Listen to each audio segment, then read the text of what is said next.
Good afternoon, students. I'm Onyambu, taking you through an English lesson under oral skills under the title Conversation or Structured Dialogue. The last lesson that we had, we talked about a conversation where we had the excerpts that are given where 2 or 3 members are having a dialogue, and we looked into questions like what are the shortcomings, how will you state the sentences in the most correct and appropriate form, including the polite aspect. Today, we are looking at a structured dialogue. A structured dialogue involves a conversation that occurs between 2 or more people, either informal or informal, and it has some information that is omitted that require a learner to fill it in appropriately. So a structured dialogue covers a wide range of topics, from a telephone dialogue to a court conversation, and even a school setup. You can get a structured dialogue from there.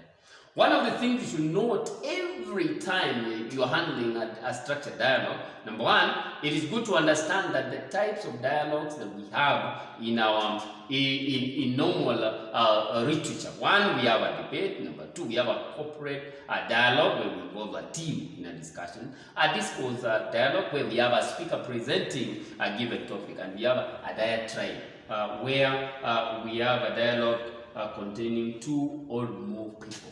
Each time one is filling the part of a dialogue that is omitted, you should consider the following. Number 1, the part you fill should be grammatically filled. The sentence structure that you're going to fill in there where it is omitted, it must be grammatical. Number 2, it should link with the rest of the conversation to bring out coherence. In other words, whatever words, phrases, or sentences you're going to use there, make sure that they have what? They have a meaning, and they are grammatical, and above all, they help the conversation flow. Number 3, it should be polite, and it should observe high degree of etiquette. I emphasize here that etiquette is the essence of paper 1. So every time you're given an opportunity to express yourself in sentences, please express yourself with a lot of etiquette. It is also in order to read the entire dialogue to get a gist of what it is all about before filling any gap. Then also, before filling any blank space, read the reactions of the speakers before and after. This will guide you to have the appropriate reaction in filling that gap that is left. Then another point that you should note as a learner, be brief and to the point. And each time you are giving a response, always do it in a summative form. Lastly, but not the least, among the things we are going to cover is that after filling all the parts in that dialogue, structured dialogue, it is good to go through the entire dialogue to see if all the parts link and the appropriate responses are given. And above all, there is coherence. And as a student, you should know that your words and phrases are grammatically written, and above all, the spellings are correct out there. Let's look at an example. Given out an example out there of a structured dialogue out there. Read the following conversation between an admission teacher and Nova, a Form 1 student seeking an admission to Sparkle Girls High School. Study it and complete the blank spaces appropriately. In this reaction of this question, please, a question like this will require in your mind, when they say study it and completed the blank spaces appropriately. Number 1, we are going to complete the blanks using sentences. Number 2, without even being told, it should be as polite as possible out there. Let's look through the conversation, the dialogue. There is some reaction that the student who is Nova says that makes an admission teacher say, "Good morning, young lady, how are you?" And then Nova says something. Then the admission teacher says, "Welcome to Sparkles Girls and have a seat." Then Nova says, "Thank you." And there is something that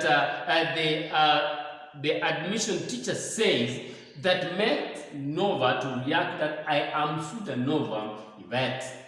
The admission teacher also says, I have verified your documents and therefore allowed you to join the classroom next door as our first Form 1 this year. Congratulations.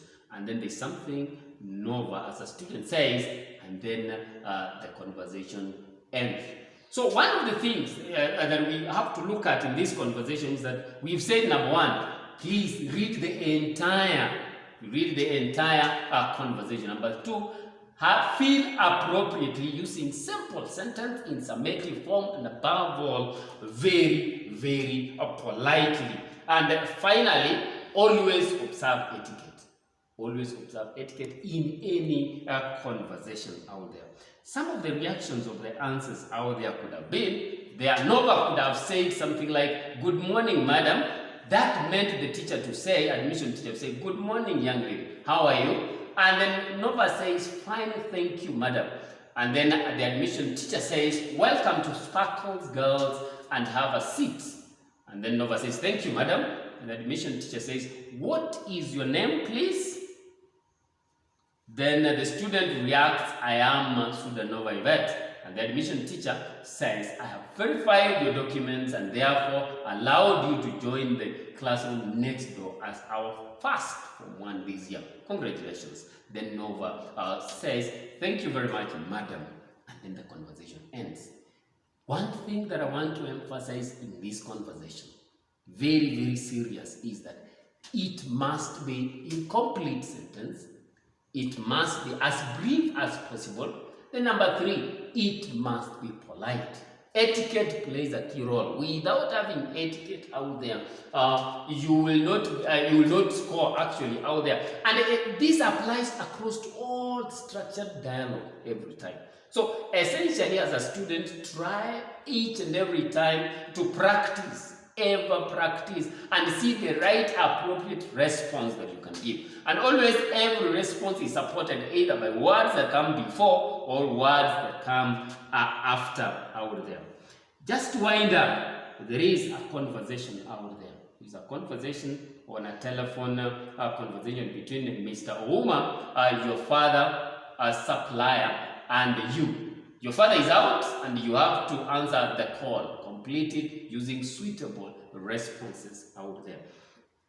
In this kind of a structured dialogue, which is a conversation, you have even to borrow the previous lesson that you talked about, how to respond in a telephone conversation out there. Another thing is that you should always be polite. Every time you should be polite and understand that the person on the other end does not see you. So you cannot dramatize anything, you cannot explain something as if he sees or she sees out there. And the conversation continues out there. You can see the conversation continues out there. Read through it carefully, and above all, try to fill it in using the most appropriate expressions out there. Always remember, when we are starting a conversation, there must be greetings, and when we are ending, it has always to be appreciation. Thank you, goodbye, thanks for being of great help to me, such things to actually maintain the polite and the etiquette we have in a conversation. That marks the end of our lesson this afternoon, and I want to thank you for taking time to listen